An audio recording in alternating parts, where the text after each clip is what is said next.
Olá, sejam todos muito bem-vindos para mais um webinar promovido pela Oleac. E hoje nós vamos falar sobre um tema muito importante no nosso quarto webinar, é a voz do FM na inovação. Como transformar escuta em resultados.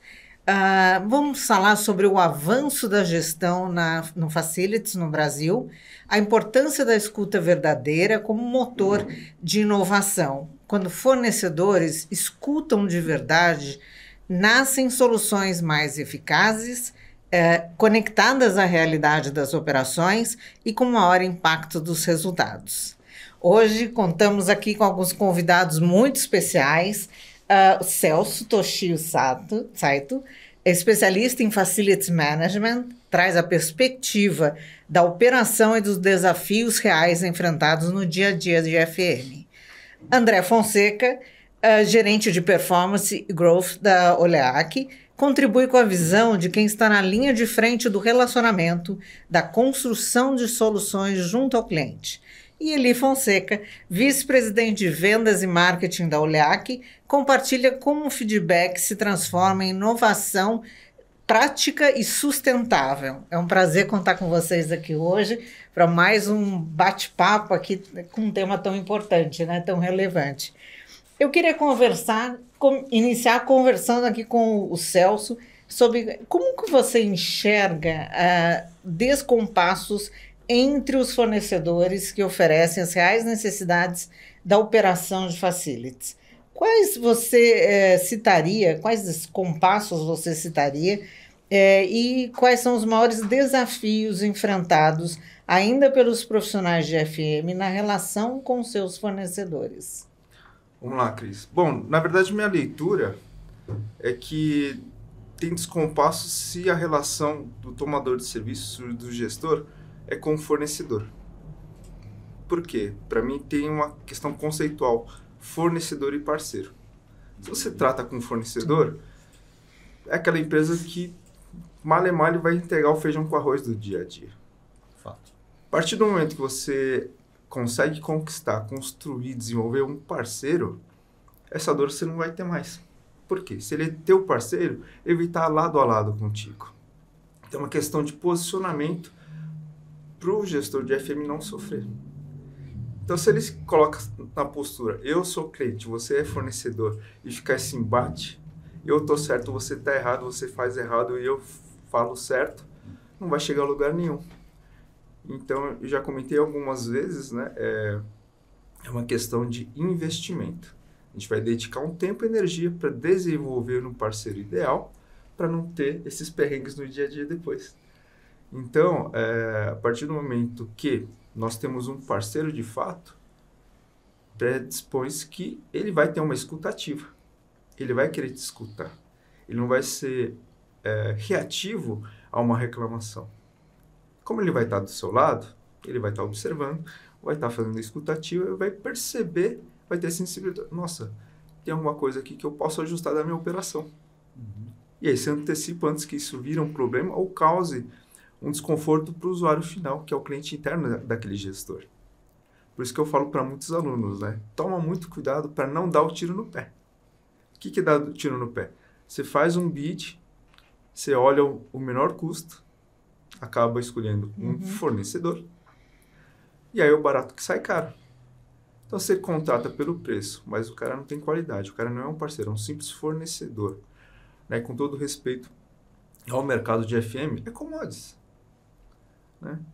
Uma empresa que faz limpeza, que faz manutenção, que faz vigilância, qual que é a diferença da outra? Para mim, é o relacionamento, é o atendimento. E aí, como que compara o preço com outro? Tem vários fatores, tem várias técnicas para você fazer. Mas pegar simplesmente o valor final não é o caminho. E aí depois o aluno fica reclamando, o gestor fica reclamando. Ah, aquele fornecedor não presta, né? Fica xingando, etc. e tal. Faz isso porque não fez um trabalho de seleção e desenvolvimento de um parceiro, ao invés de um fornecedor. Então, para mim, antes de começar um contrato, é desenvolver isso para não sofrer depois. Eu acho que é importante também conhecer a sua operação, como é que funciona, ver os seus gaps, né, e entender quais são as oportunidades de melhoria, né? Excelente ponto, Cris, porque assim, eu como fui gestor muito tempo de FM, todas as áreas internas da empresa eram clientes internos meus. E quantas vezes a pessoa chegava na minha mesa e começava a falar. Eu falei, mas assim, por que você está me pedindo isso? Eu não saía correndo fazendo. Eu precisava entender o porquê daquilo. A razão, né? Porque muitas vezes o cliente interno não sabia o que queria. Aí como ele pedia errado, eu fazia, aí ele reclamava depois. Pô, mas não é isso que eu quero. Então, não é isso que você quer, mas foi isso que você pediu. Então, às vezes, ele mesmo não sabe o que quer. Então, eu tinha esse cuidado de validar qual que era a essência daquela demanda lá. Porque, às vezes, as pessoas têm um problema e ficam focando no problema, ao invés de pesquisar a causa raiz e tratar a causa raiz. Porque eu acredito que, se você resolver a causa raiz, você elimina o problema. Você mitiga, né? Com certeza. Né? Então, o pessoal fica só olhando um lado. Sim. E não tratou a essência. Eu quero até pegar um gancho, né, na fala do Celso. E eu acho que é muito importante também tentar entender até onde o parceiro, fornecedor, pode chegar. Né? Que tipo de solução ele está disposto a oferecer. Né? Você tem aquele parceiro que está disposto a chegar até o fornecimento do produto. E você tem aquele parceiro, aquele fornecedor que está disposto a entregar a solução do problema. Né? Então a gente brinca bastante lá na OLEAC, nos treinamentos com a equipe de vendas e tal, dizendo que uma coisa é você vender uma embalagem de cera para piso, outra coisa é você entregar piso bonito. Tem uma diferença enorme entre as duas coisas. Né? Então aquele parceiro que de fato, aquele fornecedor que de fato é candidato a um bom parceiro, é aquele que se preocupa com o resultado, com a proposta de valor que o produto de fato vai oferecer para o cliente. Não estou vendendo 1 litro de cera, mas sim estou vendendo piso bonito, que se converte em clientes satisfeitos, em bem-estar para as pessoas que frequentam aquele ambiente. Então, assim, faz uma diferença enorme, né, entre fornecer... Existe uma diferença enorme entre fornecer produto e fornecer solução com proposta de valor. Acho que esse é o caminho. Excelente, porque é um conjunto, né, de produto com serviço, a limpeza profissional. Isso. Então, não adianta você comprar um produto top, se quem vai executar diluiu demais, não vai ter o efeito. preparado para poder fazer aquilo. Não está funciona. treinado ou motivado a fazer aquilo.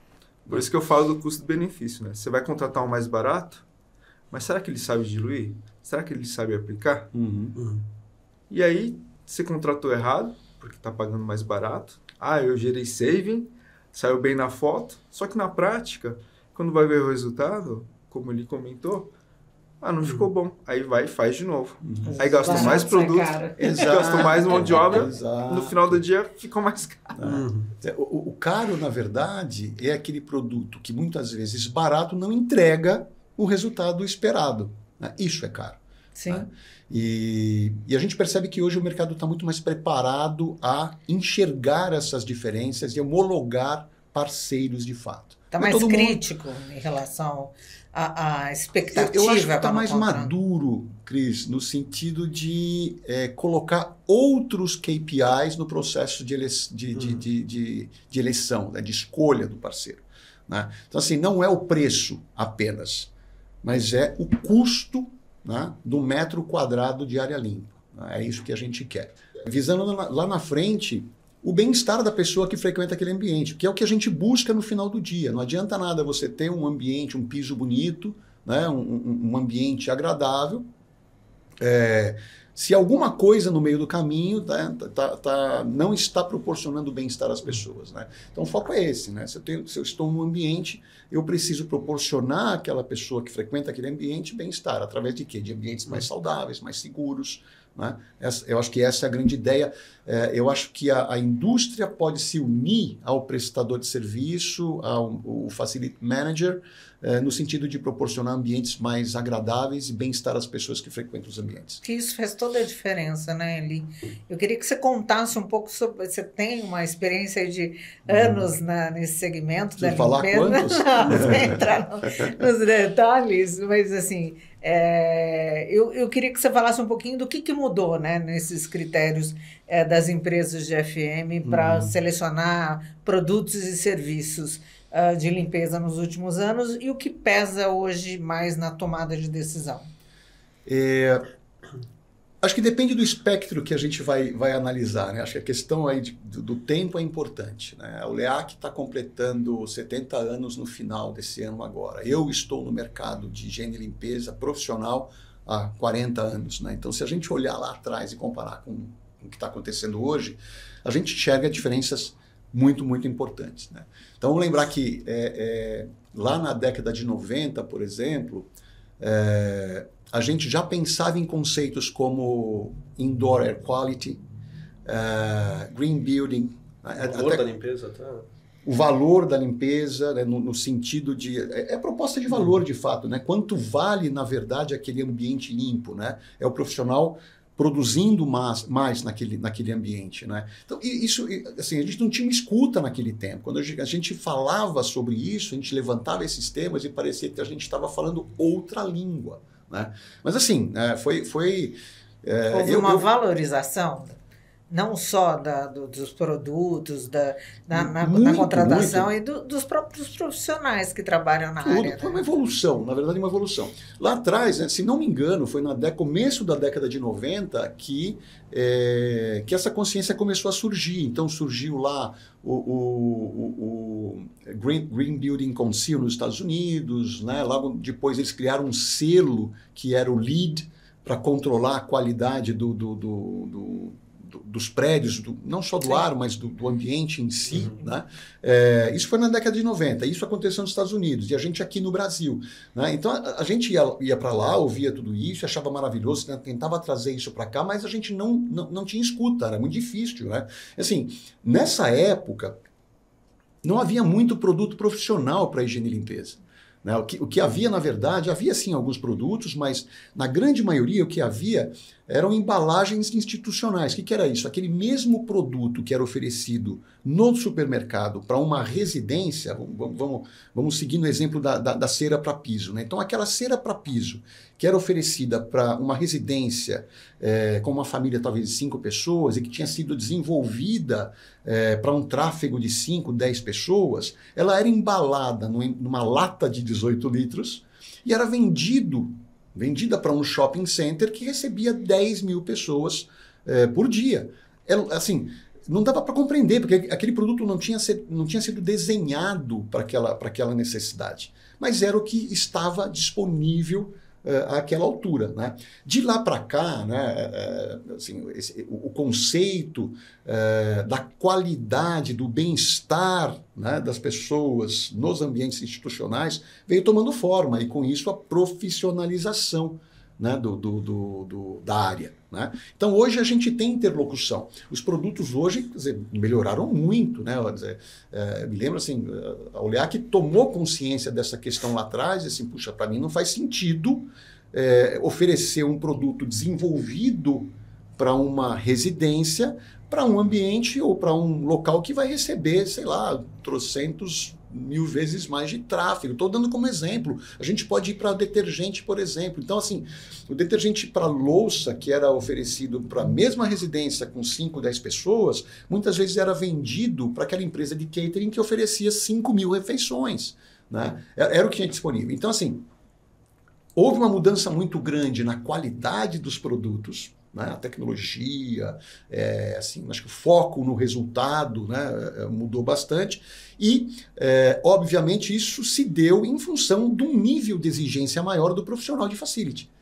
Né? Ele também falou, pô, não faz sentido, cara, assim, o meu ambiente é muito mais exigente do que o ambiente doméstico, né? Então foi havendo essa evolução natural. É claro que a questão do valor, do preço, ainda é extremamente importante, né? Mas eu acho que houve uma mudança, não se fala tanto em preço. Hoje o conceito custo muitas vezes é mais importante que o preço. Então o que eu quero dizer o que a gente faz no final do dia é produzir áreas limpas, metros quadrados de áreas limpas, e a gente tem que fazer isso no menor custo, gerando menor impacto ambiental e causando menos mal às pessoas que utilizam os produtos ou que frequentam esses ambientes. Então essa consciência existe, não existia no passado. Então eu acho que a grande mudança está aí, né, na conscientização de que vivemos grande parte do nosso dia inseridos nesses ambientes e que, portanto, se a gente não cuidar né, desse ambiente, né, ou seja, da qualidade do ar que a gente respira, né, enfim, do humor que a gente tem ao frequentar aquele ambiente, de repente, eventualmente ali sentindo um odor desagradável por alguma razão, né? A gente sabe que o odor interfere diretamente no humor das pessoas. Então, a gente consegue, através da quantidade de tempo que a pessoa fica no ambiente. Se for um ambiente comercial, uma loja, um shopping, por exemplo, se você não consegue dar para uma experiência boa para a pessoa que está passando ali, ela vai ficar menos tempo. Menos tempo quer dizer menos receita. Menos venda. Né? Exatamente. Menos venda. Né? É fato. Né? Então, assim, bem lembrado, assim, um shopping uma área comercial, né, que não oferece para aquele usuário, para aquele cliente, um ambiente agradável onde ele se sinta bem, ele passa menos tempo ali. E ao passar menos tempo ali, ele consome menos. Né? Então, no final, pouco investimento que se faz na qualidade desse ambiente pode se traduzir ou resultar em ganho de vendas. Né? Essa consciência não tinha. E a gente hoje percebe que existe. Né? Então, assim, acho que mudou bastante. Eu não sei se respondi, perdão, não sei se eu respondi. E a questão também de produtos, como você falou, mais sustentáveis, eu lembro de uma época que havia uma pressão muito grande no mercado em relação a isso, né? De consumo de produtos mais politicamente corretos, menos agressivos ao meio ambiente. Existe ainda, né? Essa mudança... É um driver importante. Mas evoluiu bastante nisso também, né? Evoluiu.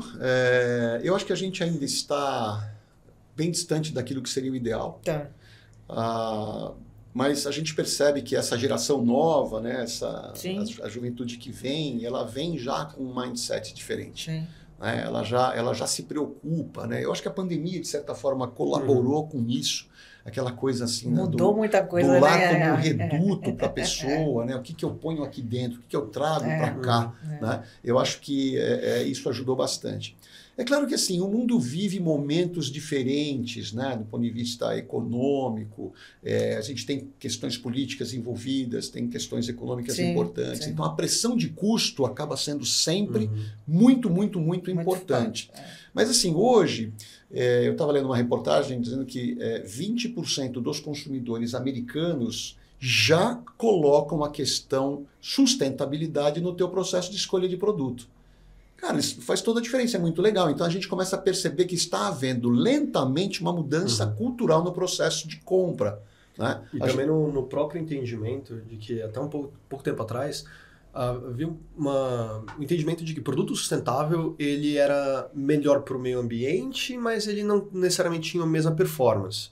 Né? E hoje a gente consegue desmistificar isso. Você pode ter um produto que ele é sustentável, mas ele consegue atingir a mesma performance que o produto que existia antes no mercado. Né? Ou às vezes até mais eficaz. Dependendo do trabalho de limpeza, sim, né? Eu não estou falando nem só sobre o processo de limpeza. O conceito de eficácia também é relativo. Né? O que a gente fala na Oleac, quando a gente está desenvolvendo algo novo, a gente tem um time de inovação muito multidisciplinar. A gente envolve marketing, vendas, o time de laboratório propriamente dito. Enfim, é um time... Nós temos 8 pessoas no nosso comitê de inovação. Assim... muda muito, na verdade, o conceito, né? Ou seja, o que se quer, na verdade. Então, é mais caro oferecer um produto com uma boa performance, mas que cause um impacto socioambiental menor? É mais caro. Né? Mas como nós já temos também essa consciência do outro lado, o consumidor está já disposto a pagar um pouquinho mais, pouco. Né? Eu fico, assim, às vezes me desaponto um pouco, né? Porque a gente enxerga, na verdade, uma grande crise ali na esquina. Né? O fato que, assim, eu entendo que o mundo não conseguiu ainda resolver essa questão.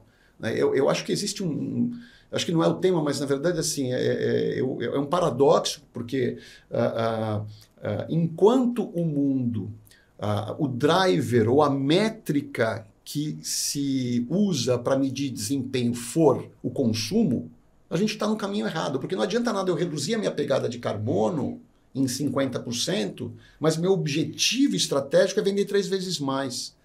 Né? A gente não chegou na solução. Né?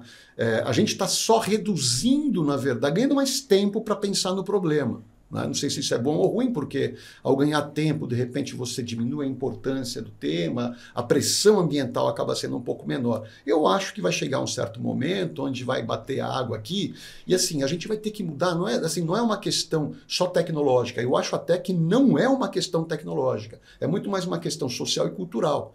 Né? Ou a gente muda o driver, essa questão de medir desempenho por consumo, né? Ou não tem solução. Essa que é a grande verdade.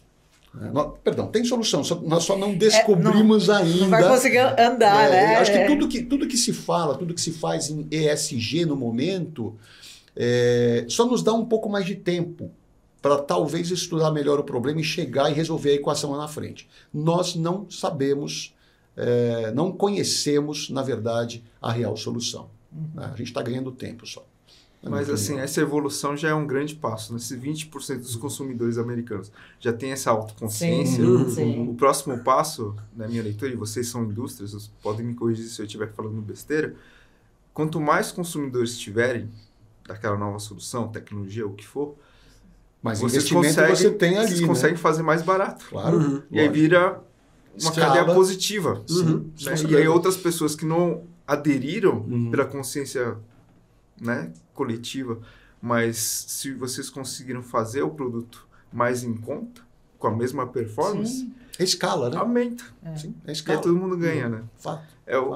O ponto de inflexão é furar essa bolha da consciência e o cara bancar essa diferença, porque é natural, qualquer inovação tem um valor agregado diferente, mas passada essa fase, a maturidade no mercado consumindo mais, vocês conseguem fazer mais em conta. É escala, simplesmente. É fato. André, você está num time que está frente a frente com o cliente, né? Assim como os profissionais da área de vendas.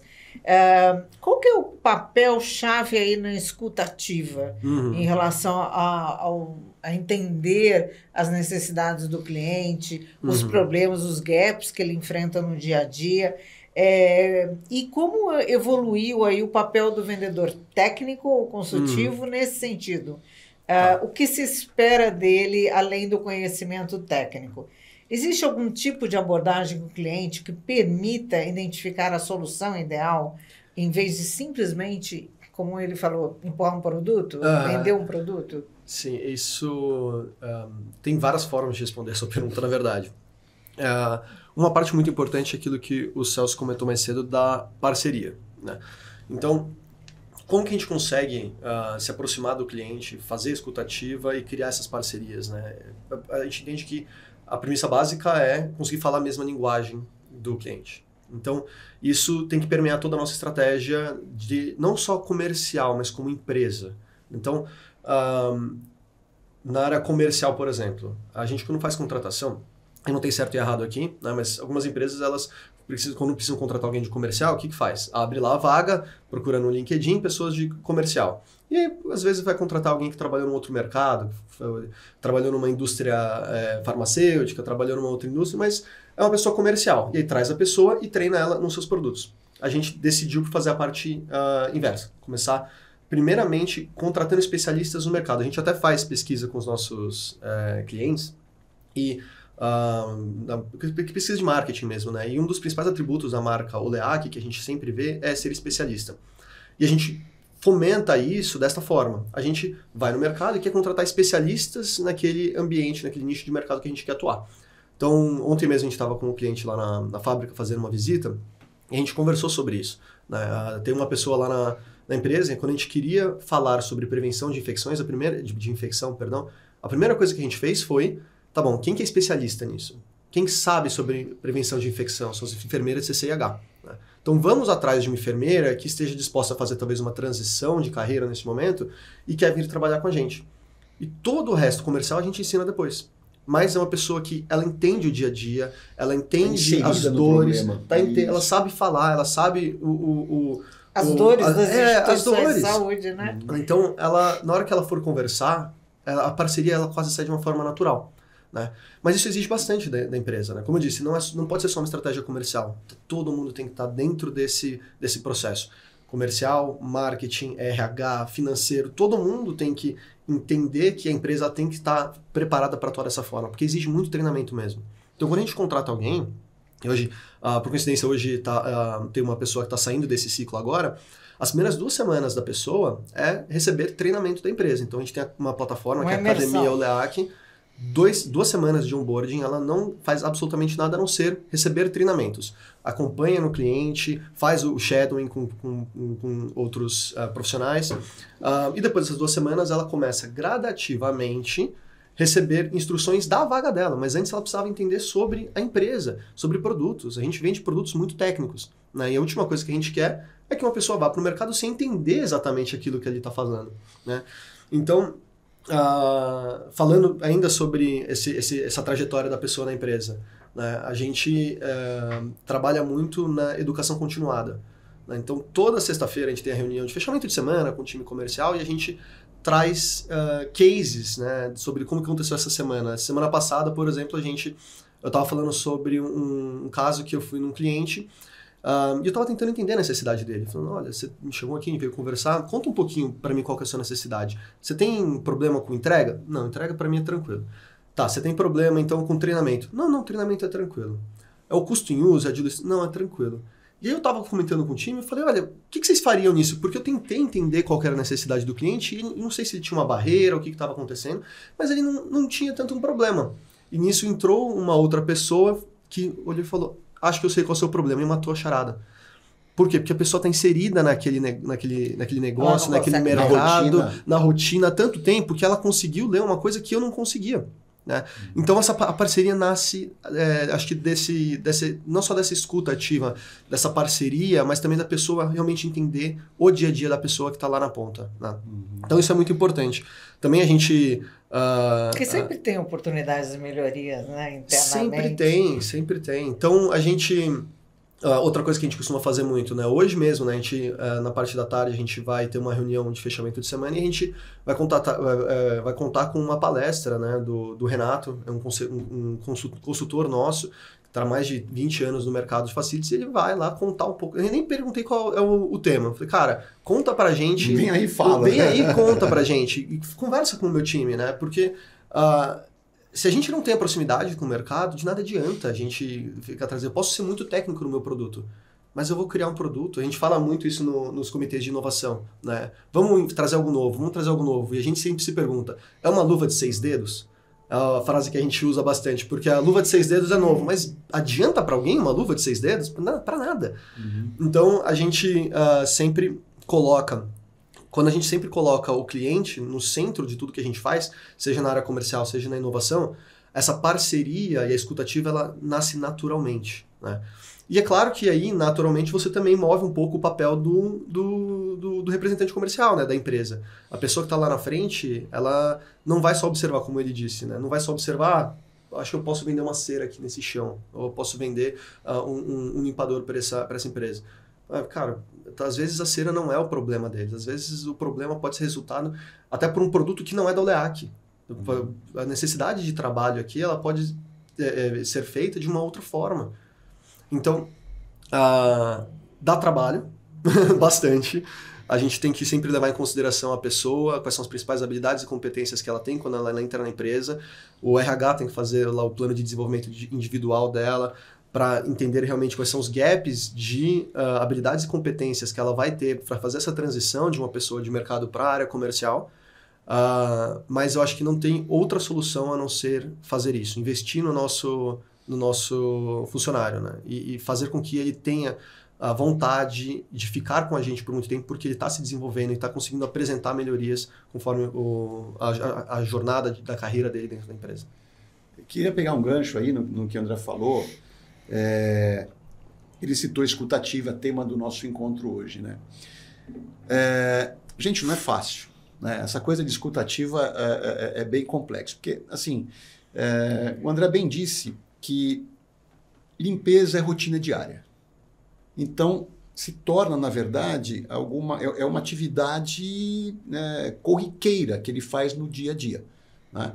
E ele acaba não enxergando dificuldades ali, porque ele se habitua e ele acaba se acostumando com as angústias, né? E deixa de ser uma angústia no final.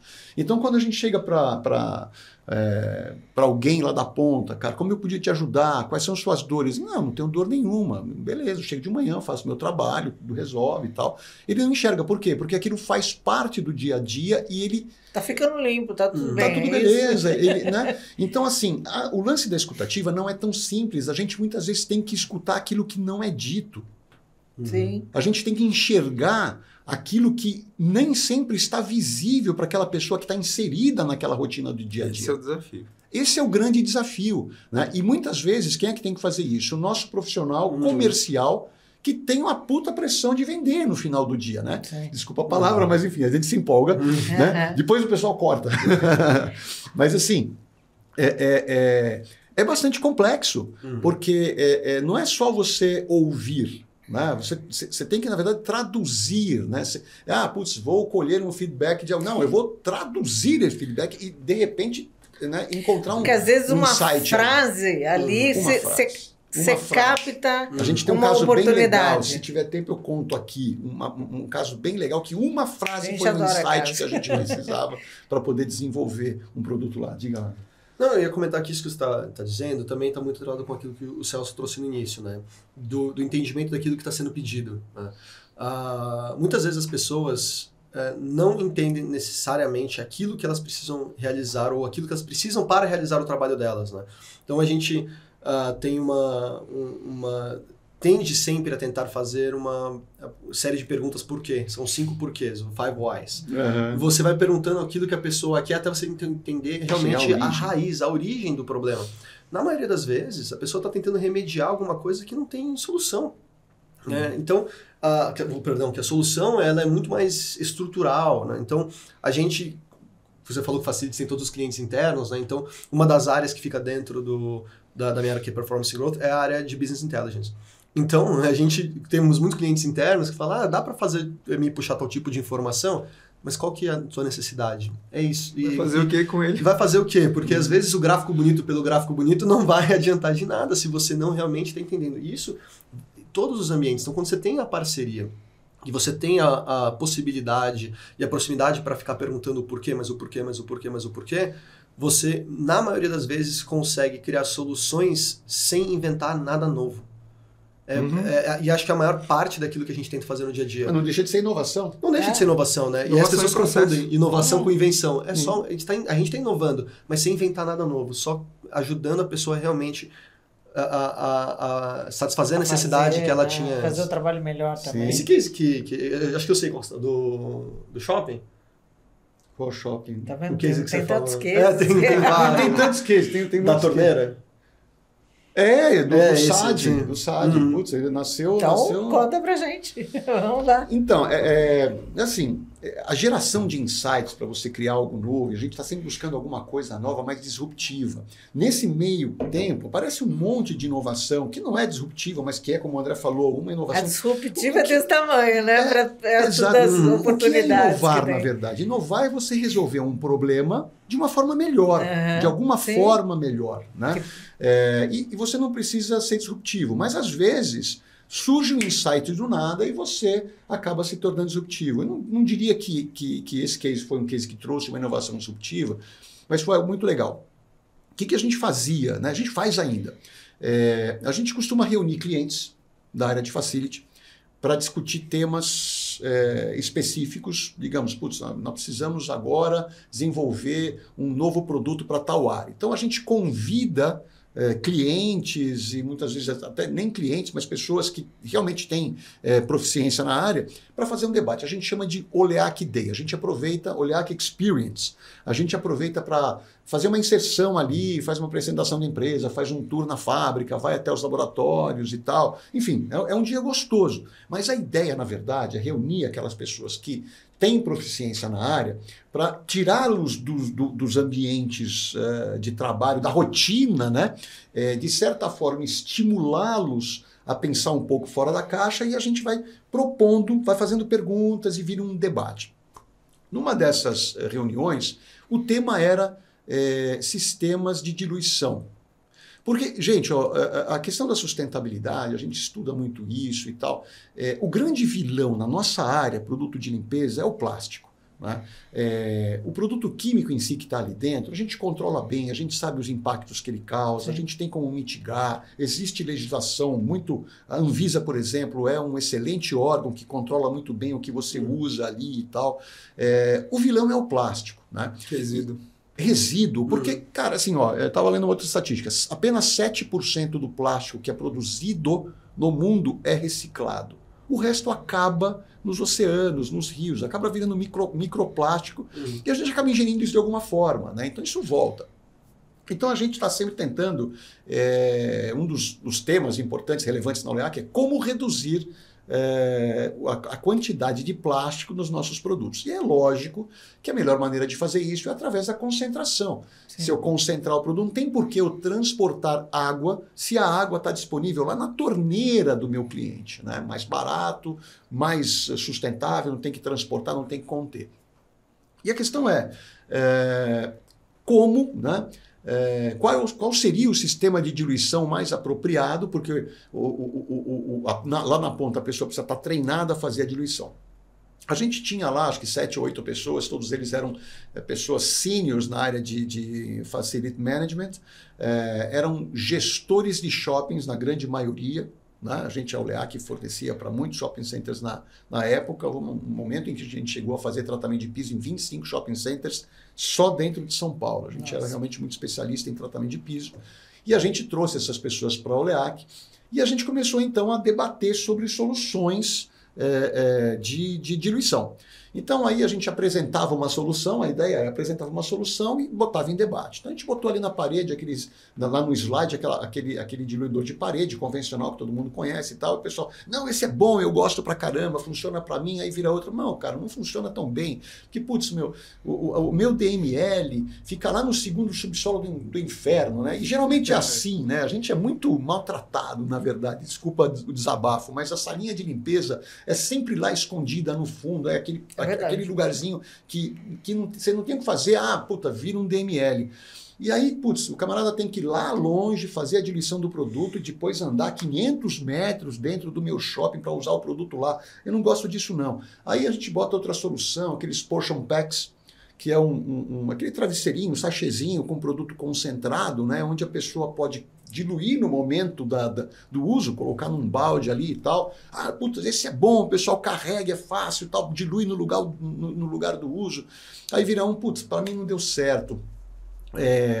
Primeiro que é o seguinte, né, você instrui a pessoa a diluir num baldinho de 10 litros, ele vai e dilui em 2 litros. Então, o controle da taxa de dosagem está na mão do usuário, nem sempre ele está preparado ali, aí vira outro, cara, botei no meu, infelizmente tive muito furto, né, e acabou dando problema, infelizmente é um problema que acontece também. Enfim, a gente foi apresentando solução por solução disponível no mercado na época e foi colhendo impressões de cada um. E sempre tinha impressões positivas e no final surgiam impressões negativas, o que demonstrava que ainda não havia um sistema pleno, né, que pudesse realmente resolver.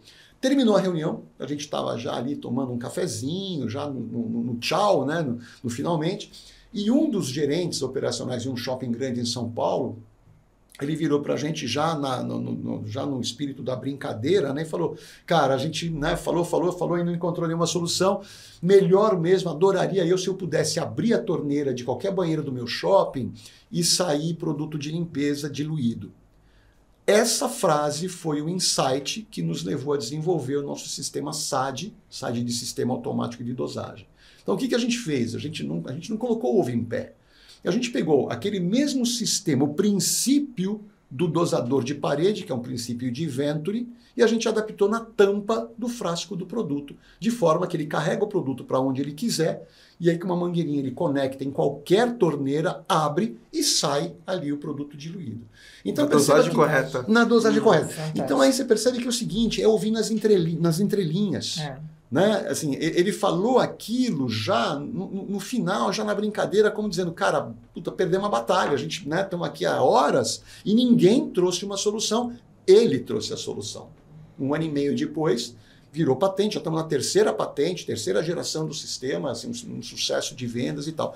Então é assim, por isso que eu falo, não é simples, porque a gente tem que realmente ouvir aquilo que não é dito, ou aquilo que é dito muitas vezes de uma forma despretensiosa, né, se torna um grande insight para um lançamento de produto. Foi uma história muito bacana, bem legal. Acho que você acabou de me dar o exemplo que eu ia te pedir, que é como a inovação transforma feedback em dores do mercado em resultado. É isso. Ou seja, a gente tem ouvir, né? É ouvir mesmo. Você falou da dificuldade. Às Cris, vezes também tem a dificuldade de parar para ouvir, né? Você entende que é uma prática do mercado? É extremamente raro. Eu convivo com o mercado de fornecimento de serviços há 25 anos. Eu não consigo contar quantas reuniões de alinhamento eu tive com o mercado de serviços. E as pessoas não entendem a dor, que eles não querem saber, eles não querem te escutar. Por isso que eu falo, tem que desenvolver parceiros. Porque fornecedor, o cara vai numa reunião, você faz lá, tal, ele finge que faz alguma coisa, não resolve e continua naquele problema. E a atitude de vocês, né, em praticar efetivamente a escutativa é fantástica, porque vocês estão fazendo não só a escutativa, vocês estão traduzindo, né? Vocês estão prevendo uma situação e criando a solução para aquilo lá. Sim. Então não é reativar, deu problema, a gente tem problema de furto porque fez o sachê. A gente tem problema de logística porque o DML é longe da operação, tal. Não. Vocês captaram várias informações e propuseram uma solução de fato e factível para o cliente final. Isso é fantástico, isso é muito raro. E mais uma vez, não é porque eu estou com vocês aqui. Vocês, a essência, é indústria. Mas o que vocês são de verdade, na minha leitura, vocês são um grande parceiro de serviços. Porque vocês ajudam na ponta a operação acontecer da melhor forma possível. E resgatando um pouco da tua fala... e a título de curiosidade, para quem não conhece ainda, a UFM tem a própria ISO, que é a 41001, desde 2017. E a essência, que foi definido no vocabulário desta norma, o que é o UFM? Nós somos responsáveis pelo ambiente construído, pelas pessoas que lá ocupam, para gerar a maior produtividade possível dentro daquele ambiente. E aí, quando o André fala do case do varejo, imagina você levar para o corporativo. A pessoa que vai trabalhar no escritório, se ela não está confortável, se ela está desgostosa por mau cheiro ou mau limpo, o que ela vai produzir? Ela produz menos. Então, ela afeta diretamente no custo da empresa. Celso, além disso, né, as pessoas ficam doentes no ambiente de trabalho. Sim. Absenteísmo. Absenteísmo. Nós criamos um programa, isso é curioso, eu vou contar essa história, não sei se tem um tempo, vai me toreando aí. Nós criamos um programa há um tempo atrás chamado Bem-Estar no Ambiente de Trabalho. Baseado nesse conceito de que as pessoas ficam doentes dentro do ambiente de trabalho. Então, ambiente confinado, entra uma pessoa, muitas vezes, até pelo excesso de motivação, aquele camarada está tão motivado que ele vai trabalhar doente, que é o tal do presenteísmo, né? Ele vai doente, mas no momento em que ele vai doente, ele contamina as pessoas que estão ao redor. Né? E aí causa uma epidemia ali dentro, tá certo? Causa um tremendo problema. Então a gente criou um programa que focava justamente em proporcionar mais saúde para as pessoas nos ambientes de trabalho. Que envolvia o seguinte, né? Primeiro, eles se preocupavam um pouquinho com a qualidade do ar que se respira, então baixava a VOC dos produtos e tudo mais. Carga orgânica e microbiológica nas superfícies. Né? Tem uma pesquisa interessante de um camarada chamado Peter Gerba, ele é da Universidade do Arizona, e ele comprovou que existem 400 vezes mais germes numa mesa de trabalho do que num assento sanitário. Por que isso? Porque lá no assento sanitário é um ambiente que a gente sabe que é contaminado, portanto a gente usa o produto correto, a gente usa um desinfetante. Mas na nossa mesa de trabalho, o teclado do nosso computador, né, a gente não usa o desinfetante, usa um limpador qualquer. Quem tem 400 vezes mais... Você tem 400 vezes mais chance de ficar doente ali na sua mesa de trabalho do que no banheiro. Né? Então o programa dizia o seguinte, vamos reduzir a carga de germes no seu ambiente de trabalho e com isso a gente vai diminuir o seu absenteísmo causado por doença infecto-contagiosa e a gente provava por A mais B que cada real investido nesse programa ia salvar R$3 lá na frente. O programa se pagava e sobrava dinheiro lá na frente. Maravilhoso, né? Você vai oferecer isso para um cliente, por que o cliente vai dizer não? Está pago o programa. Maravilha. Aí a gente foi ao mercado para oferecer, lá atrás, né? Lá há bastante tempo, para oferecer a solução. Onde a gente vai bater? Vamos bater na porta de quem? Do RH. O RH está preocupado com a questão do absenteísmo e tal, vamos bater na porta do RH. Putz, pessoal, fui na Associação Brasileira de RH, fiz uma palestra lá, não sei o que e tal, todo mundo ficava maravilhado assim, com o sistema, porque nascia pago. Aí quando a gente ia para as empresas vender, no RH, voltava assim, cara, eu não tenho verba para isso, tem que procurar o pessoal lá de suprimentos, não sou eu que compro não. Puxa vida, mas suprimentos vai ser difícil a gente encontrar eco lá, né? E aí a gente não conseguiu vender. Quando nós vamos tentar falar, de repente, com o pessoal de um nível de decisão mais alto. Cheguei, inclusive, a fazer a apresentação do programa para alguns CEOs de empresas grandes, porque o programa só fazia sentido para empresas acima de 500 funcionários, né, dentro de desktop. Então, cheguei a fazer reuniões com alguns CEOs e provava, olha, se você implantar meu sistema, você vai ter um saving de R$1 milhão no final do ano, R$2 milhões no final do ano. E aí, o camarada, puta, bacana, adorei, cara, ficava muito, muito, muito empolgado, era difícil conseguir uma audiência com um camarada C-level, né, difícil. Mas a hora que a gente dizia, olha, você vai economizar tanto, que era só de economia direta, fora aquilo, a produtividade, o ganho de produtividade. Que é mensurável, né? Você não tem como medir o quanto uma pessoa vai... Uma cadeira vazia, né, no escritório não é só aquela pessoa que está ausente, são decisões adiadas, são assim, isso a gente não consegue medir. Só de redução de custo direto, uma empresa de 500 funcionários ia conseguir um benefício por volta de R$1 milhão em savings. Na cabeça do camarada C-Level, eles, puta, cara, legal, gostei e tal, fala com o meu pessoal lá de suprimentos, porque adorei, mas assim, não era um valor suficiente para despertar nesse camarada um top-down, assim, vai rolar. Não, vai acontecer, porque o cara está preocupado com tantas outras coisas que de repente envolvem muitos mais milhões, né? Então, o que aconteceu? Falta visão. Acho que faltava visão. Eu gostaria hoje de reviver esse programa. Eu estou falando disso há 15, 20 anos mais ou menos. Acho que, como nós começamos a comentar no começo, o mercado, né, os profissionais estão muito mais proficientes. Eu gostaria talvez de reviver e reapresentar esse programa. Talvez a gente tenha uma outra interlocução nesse momento, mas a gente abandonou lá atrás porque a gente não... Chegava no pessoal de suprimentos, não, puta, eu compro produtos mais baratos, cara. Né? E quando bateu lá no RH e não tem orçamento, bateu no presidente, é muito pequeno para eu tomar essa decisão. Então, assim, era uma angústia. Era assim, um programa muito legal que a gente desenvolveu.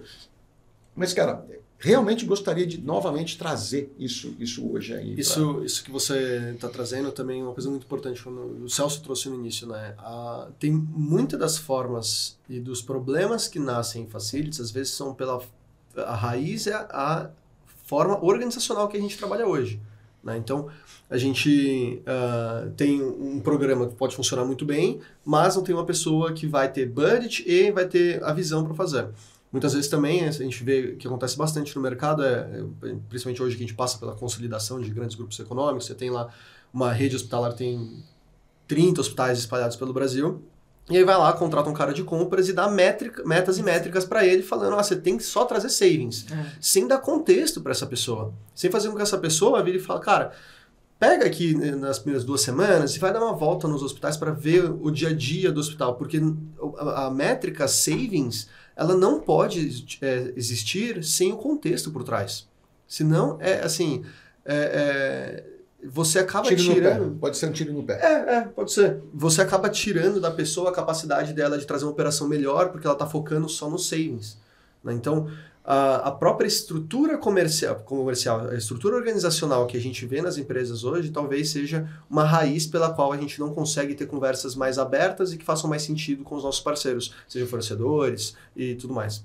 Então, criar esses mecanismos da forma como que a gente vê, não estou falando sobre o sistema capitalista, não é esse o ponto, mas é sobre como que a gente cria mais chances de sucesso. Eu não tenho resposta, honestamente, mas nesse caso aqui hoje, eu não tenho certeza se a gente teria tanto mais abertura do que a gente teve 20 anos atrás. Também não, a gente teria que testar. Eu acho que sim, acho que o mercado está mais maduro, os profissionais estão mais maduros hoje. E eu acho que assim, vendas, o resultado, né, é sempre o alvo.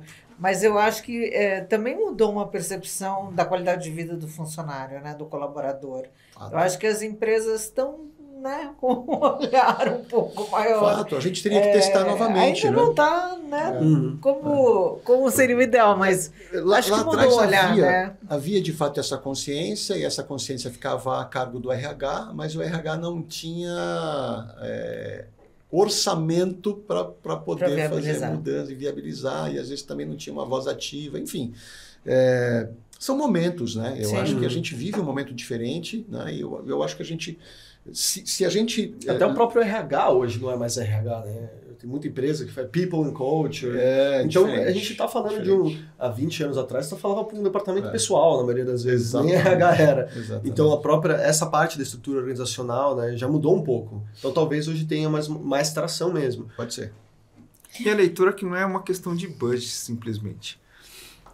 Eu converso com muitas empresas diferentes, com áreas diferentes, e a dor, né, um dos desafios de qualquer área, de qualquer gestor, é tempo. Então, assim, eu vou parar meu tempo para analisar se o que você está me prometendo de 1 milhão é a hora de batalhar essa batalha, né? Então, com muita entrega atrasada aqui, eu não tenho tempo para fazer. É isso. Não é nem questão de verba, no meu ponto de vista. Pode ser. Então, o que falta, na verdade, é um pouco mais de proatividade do gestor em encampar. Eu ministro aula, tem aluno... para você é fácil, você trabalhando na empresa XPTO, você tem verba. Pode fazer qualquer pesquisa que vocês quiserem. Qual que é o budget da área de Facilities Management das empresas? Pode ser multinacional, pode ser o que for. É a mais sofrida, porque nós configuramos, na escala de despesas de uma empresa, segunda, ou no pior das coisas, o terceiro colocado. A gente perde para a folha de pagamento. Com certeza. Então, como que a gente é olhado dentro da corporação para o C-Level? E nós somos produtivos, você é gastão. Né? Ou seja, você é gastão e você me traz problema. Você é a pior área que existe dentro da companhia. A gente não está no centro de custo produtivo das empresas. Né? E aí que eu começo a provocar e fazer convite para os meus alunos. Então, é questão de mindset. Se você se coloca nessa posição de vítima, de coitado, de gastão, etc. e tal, você vai ser. E está tudo certo. Porque você aceitou. Você aceitou. Mas eu acredito de verdade que tem outras opções. Eu sou um cara extremamente curioso. Então, ao longo da minha carreira, eu estudei muitas metodologias. E uma delas que eu adotei foi o Business Canvas. Então, como eu sempre participei de grupo de discussão com outros profissionais, então ele foi lá, contou o case do shopping, o André contou um outro projeto lá, tal. Tá, mas a cultura da empresa dele é assim, lá é indústria, eu sou tecnologia. O que eu consigo aproveitar dessa experiência, desses cases que eu estou observando, e o que dá para adaptar e tá alinhado com a cultura da empresa que eu estou atuando. Porque pode ser até segmento similar, mas se a cultura é diferente, às vezes não funciona o mesmo projeto. Então eu fazia toda essa lição de casa. Quando eu entendia que eu conseguia agregar valor, eu transformava isso num business plan, com essa metodologia, e apresentava para a gente. Olha, eu sou uma área de despesa, não sou? Eu estou trazendo um projeto aqui que a gente vai fazer. Eu estou pedindo uma grana, né, um voto de crédito. Eu quero uma verba aqui, X reais.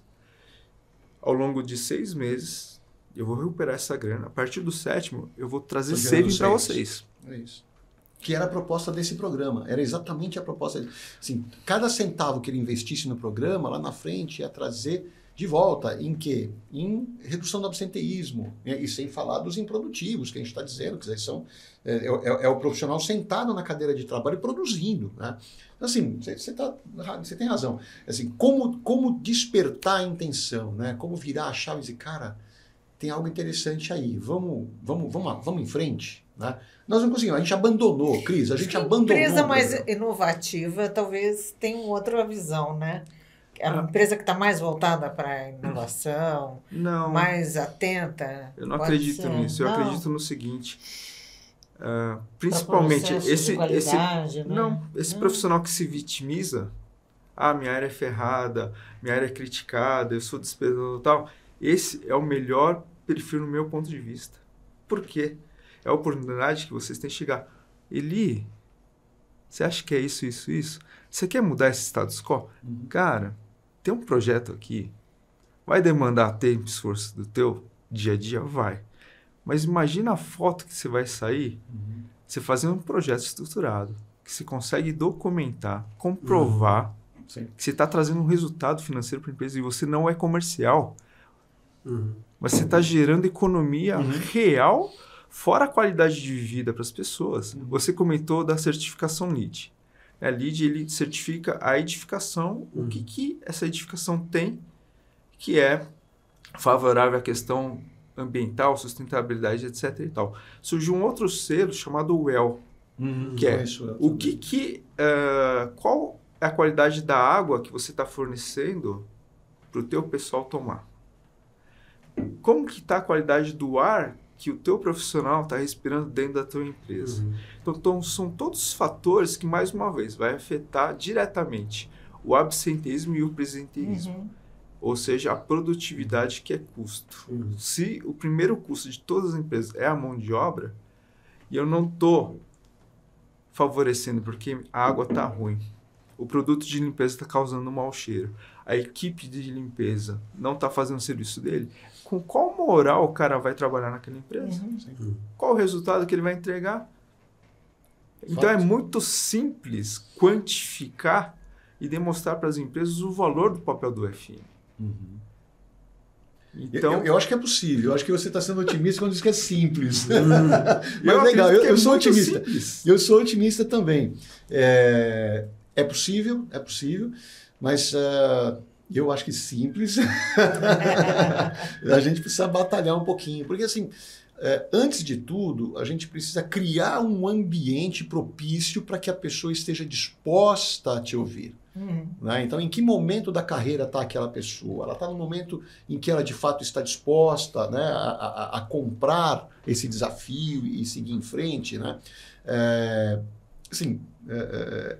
É chato a gente imaginar que, né, que uma pessoa que está lá é um profissional que tem a obrigação, na verdade, de investir na própria carreira, mas, né, assim, sendo muito pragmático, né, na grande maioria das vezes a pessoa está lá para cumprir o dia de trabalho. Né? Assim, ele vai terminar a vida ali. Né? Então a gente tem que procurar realmente aquelas pessoas que de fato enxergam um pouquinho além. Né? Cara, verdade? Né? Ele está dando uma puta oportunidade de poder provar, mostrar para a minha diretoria que eu tenho condição de gerar renda para a empresa, gerar valor para a empresa. E é totalmente possível. Totalmente possível. Mas aí eu vou fazer uma provocação e um convite para você, para resgatar esse projeto. Eu estou no mercado de formas diferentes, seja ministrando aula, seja palestrando. Eu estou conversando com o mercado. Né? Se a gente esperar esse cliente ideal, que tem essa predisposição, você vai ter um número muito pequeno e não vai alavancar esse projeto. Se você já tem essa iniciativa né? Se você já tem essa proatividade de reunir grupo de profissionais para fazer benchmark, trocar figurinha, dá para provocar essas pessoas, independente do status quo. Porque eu faço a todo momento que eu tenho oportunidade. Porque eu não tenho vergonha nenhuma de falar que dentro da minha carreira de FM eu tive altos e baixos. Em vários momentos de baixa eu queria chutar o balde, eu não queria mais saber de falar de facilities. Tinha urticária, assim, me dava ódio, que eu só apanhava de todos os lados. Mas depois eu comecei a entender o nosso papel. Eu escutei um absurdo ali. Durante a pandemia, eu vou perder meu emprego. As empresas vão fechar os escritórios, não vai ter mais o que fazer. Qual foi o povo que mais trabalhou na pandemia? Sim. Quem teve que adotar protocolos para a equipe de limpeza para garantir a saúde e segurança dos colaboradores? Quem trabalhou nos bastidores durante a pandemia toda? Sem dúvida. Ficou Então, evidenciado o risco também, né? O risco não só que a gente vivenciou na pandemia, que foi gigantesco, Porque mas o limpeza é risco que a sujidade. gente vive, você Olha, falou, quem né? salvou muitas vidas naquela É. época? Porque limpeza, a pessoa associa a sujidade, É. mas não é isso. Uhum. A gente tem um papel muito mais importante, que é a saúde e segurança das pessoas. Por isso que eu falo da ISO. Eu acho que esse é o principal papel. Né? É o principal papel. Então, enquanto o camarada que está naquela cadeira não tem essa consciência, ele não vai mudar. Então, é muito simples provocar essas pessoas a fazer ela acordar e militar a bandeira do FM. Então, por isso que toda vez que eu tenho oportunidade, eu faço isso para convidar as pessoas a assumir a responsabilidade que ela tem nessa cadeira. Seja ela caiu por acaso, foi um acidente, ou jogaram no colo dela. Mas já que tá, abraça e faça a diferença. E faça a diferença. É isso aí. É isso aí. Concordo contigo. E adoraria reativar o programa. Estou à porque, disposição. Assim, é um programa muito bonito. Assim, Tem oportunidades aí. Exatamente. Segura. Eli, André, eu queria saber, inovar com responsabilidade é um desafio. Como que olhar que busca equilibrar a inovação, sustentabilidade e a viabilidade comercial em seu portfólio? Vou falar um pouquinho pelo meu lado, né, que eu estou muito ativo no Comitê de Inovação da Oleac, depois passo a bola para você se vira com comercial.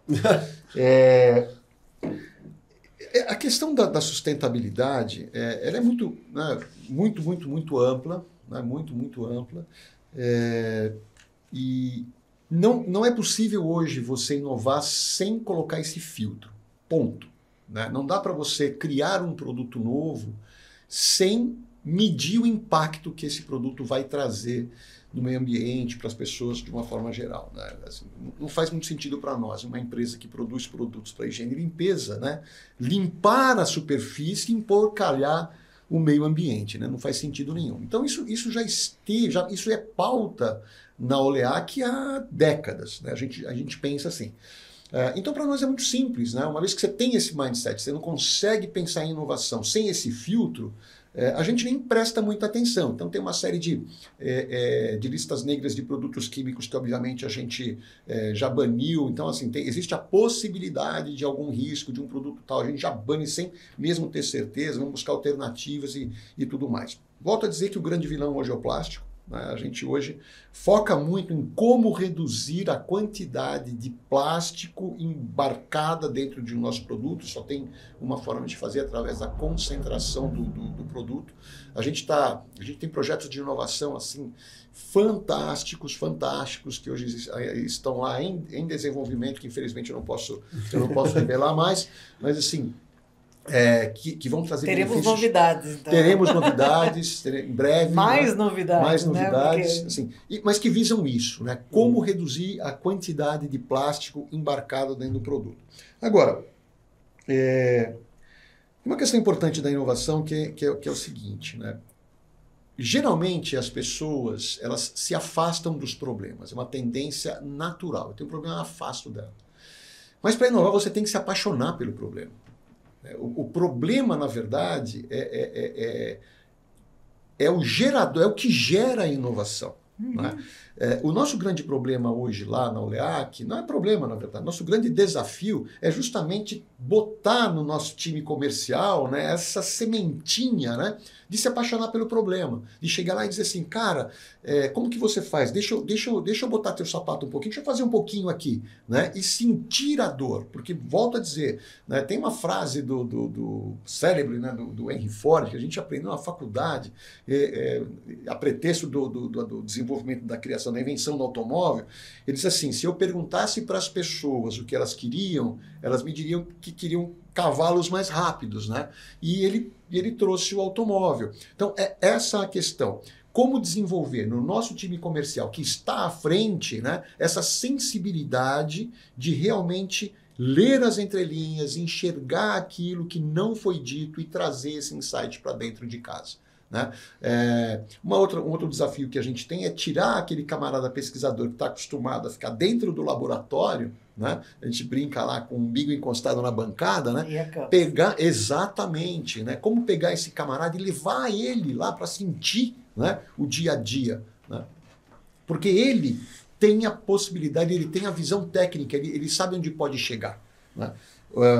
Houve um tempo no passado em que eu sou um cara de inovação, eu comecei a minha vida em laboratório de P&D, em grandes multinacionais, assim, é a minha paixão, eu gosto, se eu pudesse escolher o que fazer daqui para frente na minha vida, eu estaria de fato cuidando apenas do departamento de inovação da OLEAC. Ainda vai acontecer, estou trabalhando para que isso aconteça. Porque assim, eu tenho uma visão técnica muito grande, tenho uma formação técnica muito grande, trabalhei muito tempo dentro do laboratório, mas também carreguei pastinha de vendas durante muito tempo, né? E assim, é muito legal quando você tem essa bagagem técnica e você está lá sentindo a dor de fato, você cai na hora, putz, eu podia fazer isso dessa forma para melhorar, né? Então assim, hoje o desafio nosso é justamente esse, como gerar na equipe de vendas, né, na nossa força de vendas, programar esse chip, né? Assim, aguçar, né? Aguçar essa curiosidade, vai lá, se apaixona pelo problema, vai a fundo e traz isso pra gente, né? Agora, né, você falou já da venda, não tem que falar mais, né? Não, eu acho que já trouxe tudo, não tem mais muito o que implementar. Eu acho que o que a gente pode fazer também, que a gente trabalha, é tentar criar essas pontes, né?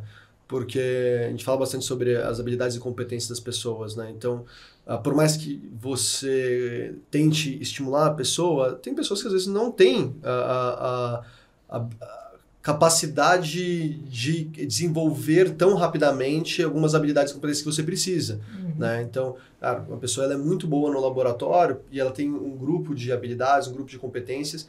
E assim, você quer colocar nela, você tem que ser um baita de um químico, um baita de um inovador, tem que entender de plástico, tem que entender de processos, tem que entender, e ainda assim tem que ter habilidades interpessoais, escutativas, isso aqui, cara, assim, você está tentando criar um modelo de laboratório, não funciona assim, né?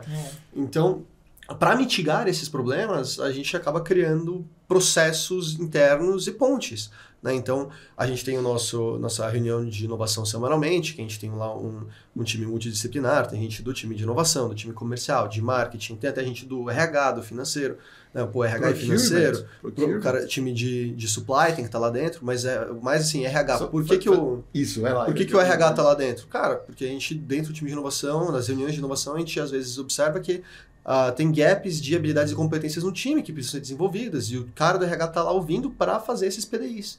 Financeiro, que de nada adianta a gente pensar numa solução perfeita que o financeiro vai olhar e falar, cara, não cabe, a gente vai buscar grana para financiar. Não tem como cofinanciar. Então, a gente cria essas pontes, né? Também a gente hoje, dentro do time de marketing, a gente tem uma pessoa que o trabalho dela é fazer a ponte entre o comercial, marketing e a inovação. Então, ela tem um trabalho, que ela fazer essas três áreas conversarem e estarem sempre na mesma página. Porque é muito fácil o comercial ir para um lado e a inovação tá indo para o outro. A gente sempre se pergunta, né? Isso é de dentro para fora ou de fora para dentro? Então, a gente está criando esse produto porque a gente pode criar esse produto, ou seja, de dentro para fora, né? Sabemos a química dele, podemos vou criar e jogar no mercado, ou é de fora para dentro? Há uma necessidade latente de mercado, há alguma coisa que o mercado indica para a gente que esse produto vai ser útil para eles, então aí a gente faz de fora para dentro. Então, embora a gente tenha